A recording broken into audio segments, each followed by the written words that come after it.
live we were better than recording, I think. Because recording, the guys would put their instruments down, and then Grace and I would have to sing over that. But you know, we got to a point where we just would, Grace and I would just make up words on the spot. You know, it was funny.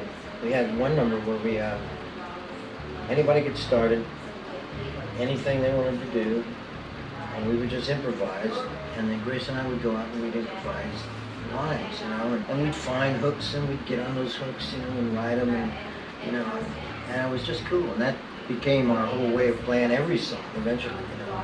We all knew the song, so let's take off and come back to it when we feel like it, you know. You know, Yorma's ability and Jack's ability, I mean, it was just, couldn't stop these two guys, you know, they were just like, both two lead guys, you know, it was like two lead guitars, really, you know, because Jack played like a lead guitar, he didn't really play bass like a bass.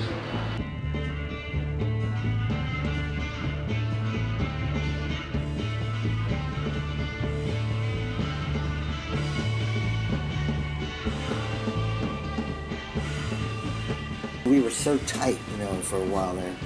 I mean, the first note, you know, you knew you had it, you know, you filled the auditorium and you had the crowd. And the first note, and I'm not kidding you, I could astral project myself. Got so that I could actually do it on purpose. As I sang, I would just project my body out there, and then pretty soon I'd be watching myself, you know, from up in the balcony or something. It was like really cool, you know. And then at the end of the last note, I'd be right back in my body, you know. One time, which I did a painting of, I projected up in the Fillmore East, and I was up in the balcony, and I was looking at myself, you know, on stage, and a guy in the balcony over here looked up at me and went, it's an opening of a doorway, and then sometimes I'm just, you know, watching the show like everybody else. It amazes me, you know. After 67, it was like, you know, the world knew about us, and then all these other people came in, and the industry started, you know. Yeah, it was real dark. I remember 68, 69 as being really dark, you know, really scary. God, I wonder where we're headed, you know. It kind of started like in,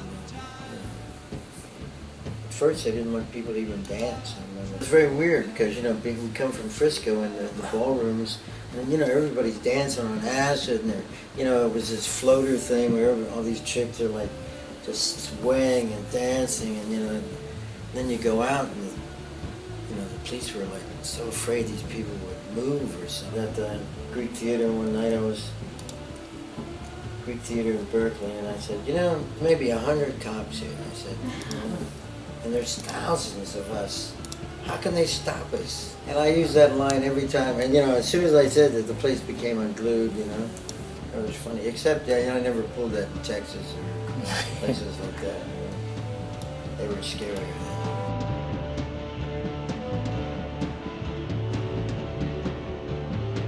I remember I had read the Yahi letters by Ginsberg, and I studied LSD. Heard about it, and I was looking forward to it, actually trying it. We were all kind of eager about it. I remember me and my buddies heard about the Yahi and the LSD and DMT and God. And so when it came along, I remember I was very enthused. I thought, oh great. So I was a straight man for the first guy who took it, made sure it wasn't poison. And I took it the next night. He was a straight man for me. I thoroughly enjoyed it. I thought I was in Disneyland. Up in San Francisco with the colored mansions, you know, up in the Upper Haight, I was roaming around up there. I told you the first night about the guy that came out with a knife who was trying to rob me, and I was like, oh, it's so beautiful, that knife. It was like Excalibur or something, and then he was like the most beautiful black man, ebony and shining and sparkling, and I was telling him how beautiful he was. And it was the most beautiful piece that I've ever seen. And the guy was like, hey, motherfucker, you fucking crazy motherfucker. And the other guy with me, you know, Bill, was like, you motherfucker's crazy, you know, get back, you motherfucker. And I was like, oh man, it's so beautiful, and you are the most, you know, I was just... And pretty soon I was have my arm around the guy and I'm like, you motherfucker, get off me, you motherfucker. And he's And he walked away. You better take that motherfucker to the hospital. Hey, you know, he stuck the knife right at my face like this, and it was like gleaming, you know, it's bright and like, you know, this beautiful sword and like, wow, beautiful. And I was just taking it away.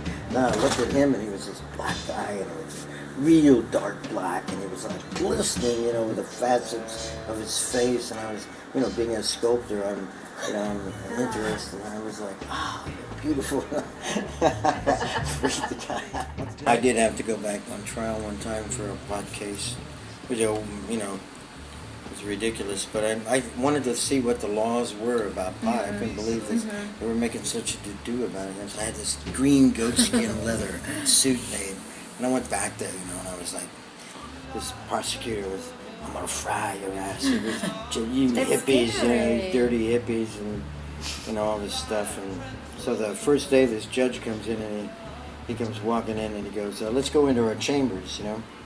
So we go into the chambers, and he's a hunter. He's got all these trophies and heads, you know. And the prosecutor goes over to this mantle and picks up this thing. He goes, "You're such a wise guy. What the fuck is this, huh?"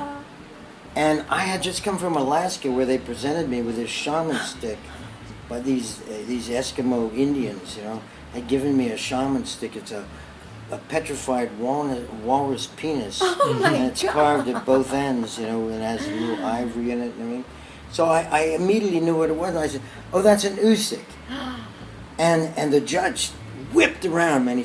I never knew anyone who knew what that was, you know. And from that moment on, the judge and I were the best of friends. Every time this prosecutor tried to get my ass, the judge told him to sit down and be over a walrus penis. Just happened to know what that was, you know. That's amazing.